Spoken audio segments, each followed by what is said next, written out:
Hello, नमस्कार दोस्तों। आप सभी का फिर से स्वागत है हमारे चैनल करियर 98 में। आज हम यहाँ पर हिंदी का प्रैक्टिस सेट नंबर 1 करने जा रहे हैं यूपी कांस्टेबल के लिए। इसी तरह के प्रैक्टिस सेट के लिए आप लोग हमारे चैनल को सब्सक्राइब कर सकते हैं। चलिए शुरू करते हैं। हमारा पहला नंबर क्वेश्चन है, हिंदी वर्णमाला में मात्राओं की कुल संख्या कितनी होती है? आप लोग इसका आंसर बताइए क्या होगा।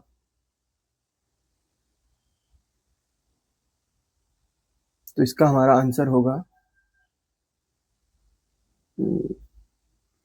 हमारा इसका आंसर होगा 10।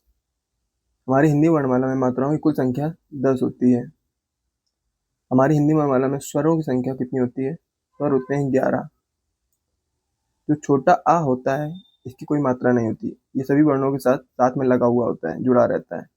इस वजह से मात्राओं की संख्या हमारी हिंदी वर्णमाला में 10 होती है।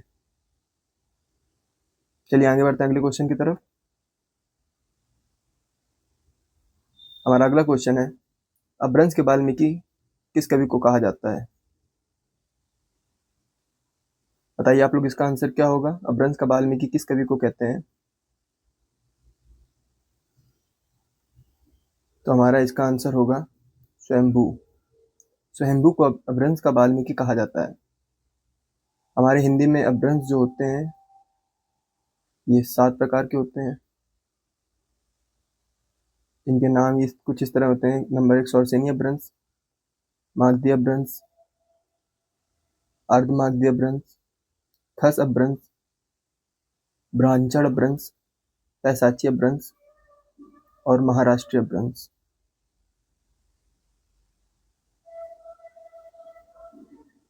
चलिए आगे बढ़ते हैं, नेक्स्ट क्वेश्चन को देखते हैं। हमारा तीसरा नंबर क्वेश्चन है, किस समास में कोई भी पद प्रधान नहीं होता है? ऐसा कौन सा समास होता है जिसमें कोई भी पद प्रधान नहीं होता?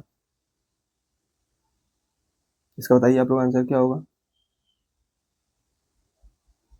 तो हमारा इसका आंसर होगा बहुव्रीहि समास। हमारे हिंदी के बहुव्रीहि समास में कोई भी पद प्रधान नहीं होता।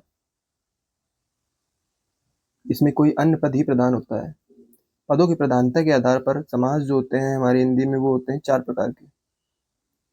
पहले वो होते हैं जिनके पूर्व पद प्रधान होते हैं, फिर उत्तर पद प्रधान होते हैं, फिर दोनों पद प्रधान होते हैं और फिर कोई भी पद प्रधान नहीं होता। इस तरह के 4 प्रकार के होते हैं। पूर्व पद प्रधान वाले समास कौन से होते हैं, इसके बारे में जान लेते हैं। इसमें हमारा अव्ययी भाव आता है। अव्ययी भाव समास जिसके पूर्व पद प्रधान होते हैं। उत्तर पद प्रधान वाला कौन सा होता है? तो इसमें हमारा कर्मधारय, द्विगु, तत्पुरुष आता है। कर्मधारय, द्विगु और तत्पुरुष। इसमें हमारा उत्तर पद प्रधान होता है। दोनों पद प्रधान सिर्फ एक समास में होते हैं, वो है द्वंद्व। इसमें दोनों पद प्रधान होते हैं और कोई भी पद प्रधान नहीं होता, वो है बहुव्रीहि समास। इसमें कोई भी पद प्रधान नहीं होता है। चलिए आगे बढ़ते हैं, अगला क्वेश्चन देखते हैं। हमारा अगला क्वेश्चन है, हैदराबाद में कौन सा समास है? बताइए इसका आंसर क्या होगा। तो हैदराबाद में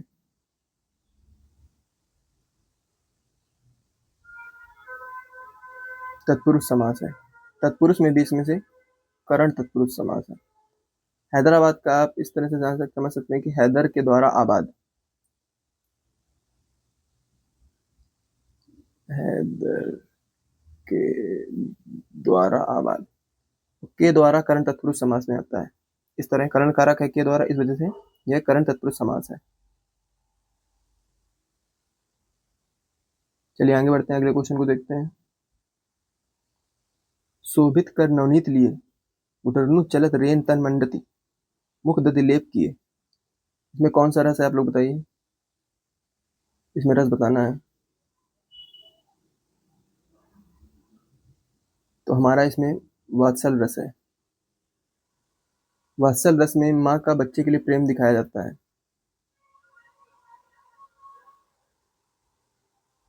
माँ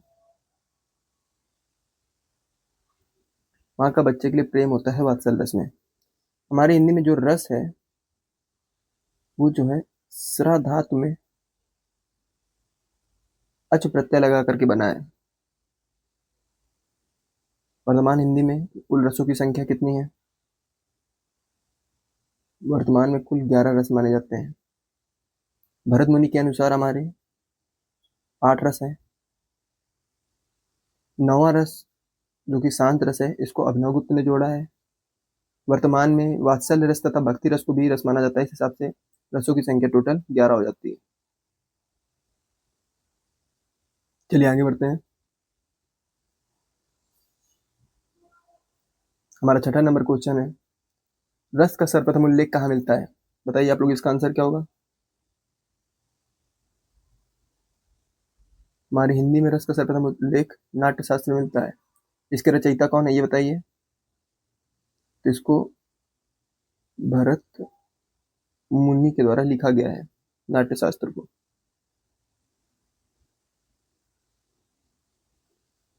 इसमें 8 प्रकार, नाट्य शास्त्र में 8 रसों का वर्णन किया गया है। चलिए आगे बढ़ते हैं, अगला क्वेश्चन देखते हैं। 7 नंबर क्वेश्चन है, इनमें से कौन सा व्यंजन अल्प प्राण है? इसमें आप बताइए, इसमें से कौन सा आंसर सही होगा?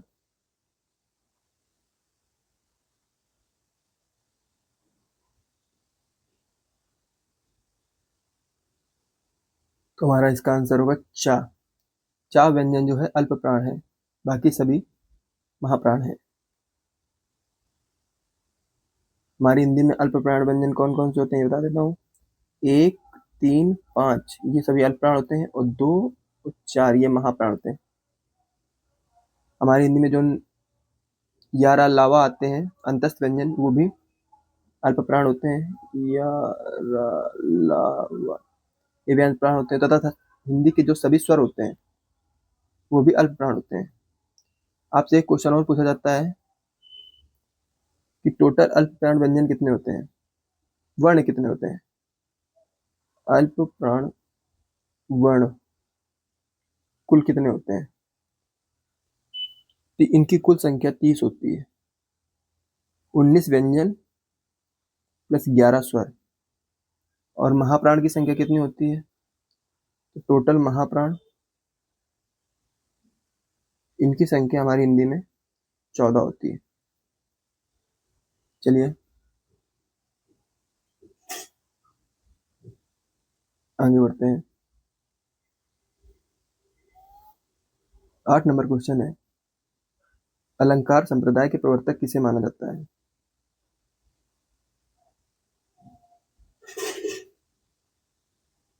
हिंदी में अलंकार संप्रदाय के प्रवर्तक किसे माना जाता है? बताइए इसका आंसर क्या होगा?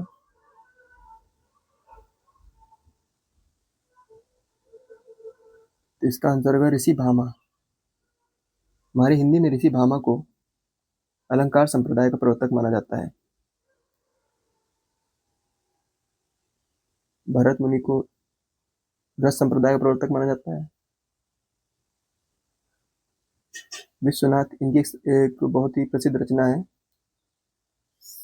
साहित्य दर्पण। दांडी, इनकी भी एक प्रसिद्ध रचना है काव्य दर्श। चलिए आगे क्वेश्चन की तरफ बढ़ते हैं। हमारा 9वां क्वेश्चन है, भूरी भूरी भेदभाव भूमि से भगा दिया। भूरी भूरी भेदभाव भूमि से भगा दिया, इस पंक्ति में अलंकार बताइए क्या होगा? आप लोग बताइए इसका आंसर क्या होगा?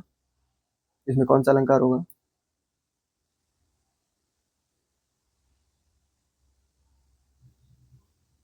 तो हमारा इसमें होगा अनुप्रास अलंकार। अनुप्रास अलंकार क्या होता है? जब वर्णों की आवृत्ति बार बार होती है तो वहां अनुप्रास अलंकार होता है। इसके 5 भेद होते हैं अनुप्रास अलंकार के। हालांकि अब क्वेश्चन कुछ ज्यादा डीप पूछा जाता है, इस वजह से इनके भेदों के बारे में भी आप लोग जान लीजिए। एक होता है वृत्यानुप्रास।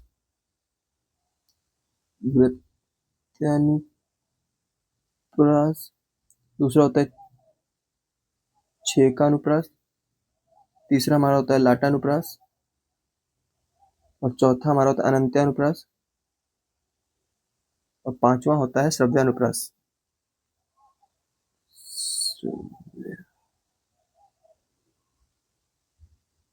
इस तरह हमारा अनुप्रास अलंकार 5 भागों में, इसके 5 भाग होते हैं। अतिशयोक्त अलंकार क्या होता है? अतिशयोक्त अलंकार वो होता है जहां पर किसी बात का बहुत बढ़ा चढ़ाकर वर्णन किया जाता है, उसमें अतिशयोक्त अलंकार होता है। श्लेष अलंकार, जहां एक शब्द के अनेक अर्थ निकलते हैं वहां पर श्लेष अलंकार होता है। जहां एक शब्द के अनेक अर्थ निकलते हैं वहां होता है श्लेष अलंकार।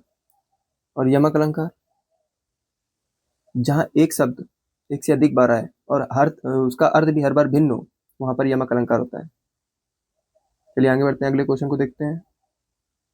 हमारा 10वां क्वेश्चन है, इनमें से कौन सा वार्णिक छंद है? आपको बताना है इनमें से 4 ऑप्शन दिए गए, इसमें से कौन सा वार्णिक छंद है।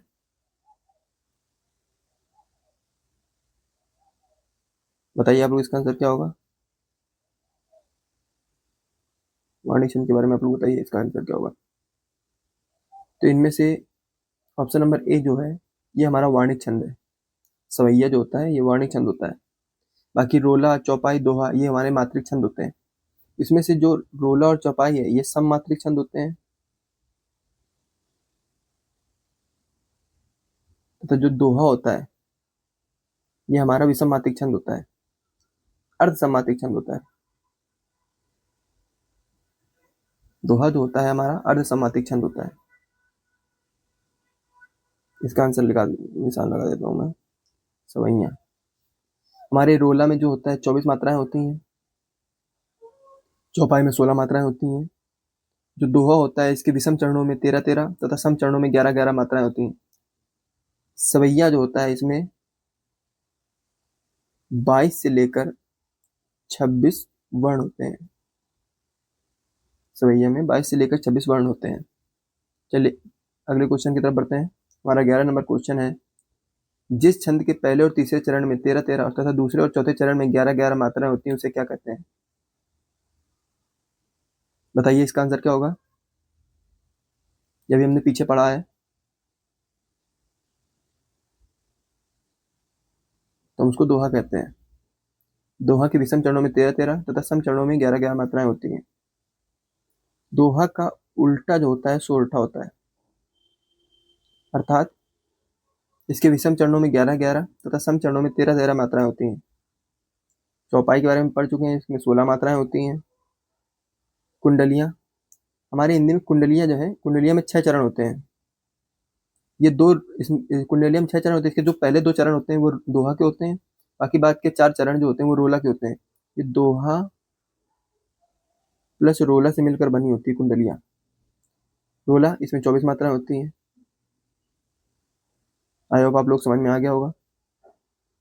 चलिए आगे बढ़ते हैं, अगले क्वेश्चन की तरफ देखते हैं क्या होगा। हमारा 12 नंबर क्वेश्चन है, राम ने सीता को फूल दिया, इसमें को क्या है? बताइए आप लोग, इसमें को क्या है?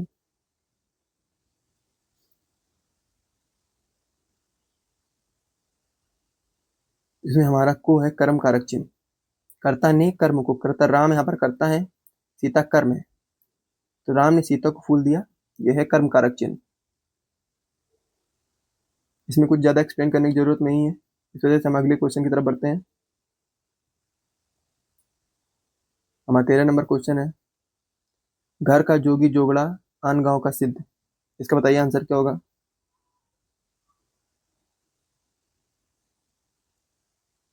इसका हमारा आंसर होगा, बाहर का व्यक्ति महान। घर के व्यक्ति की कोई कदर नहीं, बाहर के व्यक्ति की बहुत महानता बताई जाती है। चलिए आगे बढ़ते हैं अगले क्वेश्चन की तरफ। हमारा 14 नंबर क्वेश्चन है, इनमें से 4 ऑप्शन से बताइए इसमें से तद्भव कौन सा शब्द है?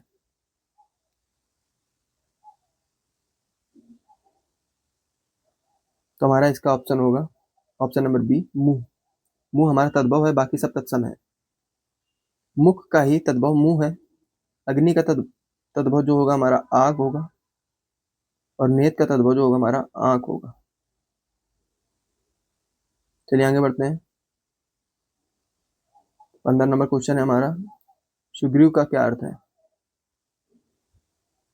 तो हमारा सुग्रीव का अर्थ है सुंदर गर्दन वाला। सुग्रीव का अर्थ है सुंदर गर्दन वाला। इसमें कुछ समझाने की जरूरत है नहीं। चलिए आगे बढ़ते हैं, अगले क्वेश्चन को देखते हैं। हमारा 16 नंबर क्वेश्चन है, राम ने आम खाया, इसमें आम क्या है? बताइए इसका आंसर क्या होगा। आम कर्ता है, कर्म है, विशेषण है या क्रिया है? तो इसमें हमारा आम जो होगा ये होगा कर्म, राम जो होगा इसमें कर्ता होगा और आम जो होगा वो कर्म होगा। चलिए आगे बढ़ते हैं, अगले क्वेश्चन को देखते हैं। हमारा 17 नंबर क्वेश्चन है, गुरु का बहुवचन क्या होता है? गुरु जो होते हैं उनका बहुवचन क्या होगा, बताइए आप लोग। तो हमारा इसका आंसर होगा गुरुओं। गुरु का बहुवचन गुरुओं होगा। आई होप आप लोगों को क्लास अच्छी लग रही होगी। अच्छी लग रही है तो वीडियो को लाइक जरूर करिए और शेयर भी कर सकते हैं, करना चाहें तो अपने दोस्तों के साथ।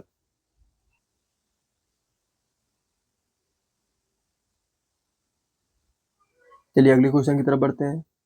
हमारा 18 नंबर क्वेश्चन है, राम खाना खा रहा है, इसमें कौन सा काल है? बताइए आप लोग इसका आंसर क्या होगा।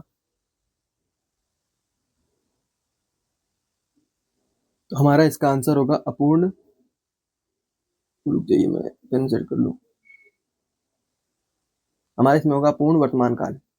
राम खाना खा रहा है, इसमें अपूर्ण वर्तमान काल होगा क्योंकि इसमें काम चल रहा है, पूर्ण नहीं हुआ, इस वजह से इसमें अपूर्ण वर्तमान काल होगा।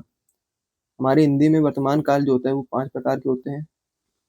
एक होता है सामान्य, दूसरा होता है पूर्ण, तीसरा होता है अपूर्ण, चौथा होता है संदिग्ध, हमारा पांचवा होता है संभाव्य।